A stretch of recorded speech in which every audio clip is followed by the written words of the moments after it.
असफलता से भी सीखने की कोशिश। हिंदी कहानी। शेखर ने अपने दादाजी से यह सवाल पूछा। सभी भी अपने जीवन में आगे बढ़ना चाहते हैं, लेकिन बहुत कम लोग ही अपने लक्ष्य तक पहुंच पाते हैं। अगर अपने लक्ष्य तक पहुंचना है तो क्या करना चाहिए? शेखर स्नातक अंतिम वर्ष का छात्र है और प्रतियोगिता परीक्षाओं की तैयारी कर रहा है। उसके दादाजी प्राइमरी स्कूल से रिटायर्ड शिक्षक हैं। उन्होंने शेखर का सवाल सुनने के बाद कहा, अपने लक्ष्य तक पहुंचने के लिए व्यक्ति को सबसे पहले खुद को असफलताओं को स्वीकार करने के लिए तैयार करना चाहिए। दादाजी का जवाब सुनने के बाद शेखर ने पूछा, मैं आपकी बात समझ नहीं पाया। आखिर अपने आप को असफलता के लिए तैयार कर सफलता कैसे पाई जा सकती है?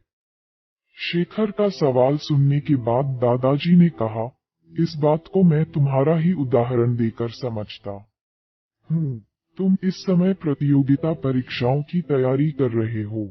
तुम अगले वर्ष होने वाली परीक्षाओं में बैठोगे। तुम यही सोचकर बैठोगे कि तुम्हें सफलता मिलेगी। दादाजी की बात पर शेखर ने हाँ में सिर हिलाया। इसके बाद दादाजी जी ने कहा, मान लो तुम अपने पहले प्रयास में असफल हो जाते हो तो तुम क्या करोगे? प्रश्नवाचक चिन्ह। शेखर ने कहा, मुझे बहुत निराशा होगी। मैं तैयारी में अपनी तरफ से कहीं कमी नहीं छोड़ रहा हूँ। दादाजी ने कहा, निराशा ही असफलता की जड़ है। वह कैसे? शेखर ने सवाल किया। दादाजी बोले, तुम्हें लगता है कि तुम्हारी तैयारी मुकम्मल है, लेकिन परीक्षा तो दूसरे की इच्छा पर निर्भर है।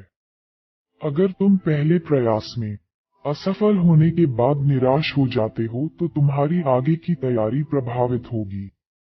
अगर तुम असफलता को अपनी कमियों को दुरुस्त करने का मौका मानोगे तभी आगे की तैयारी में उन्हें दूर कर पाओगे।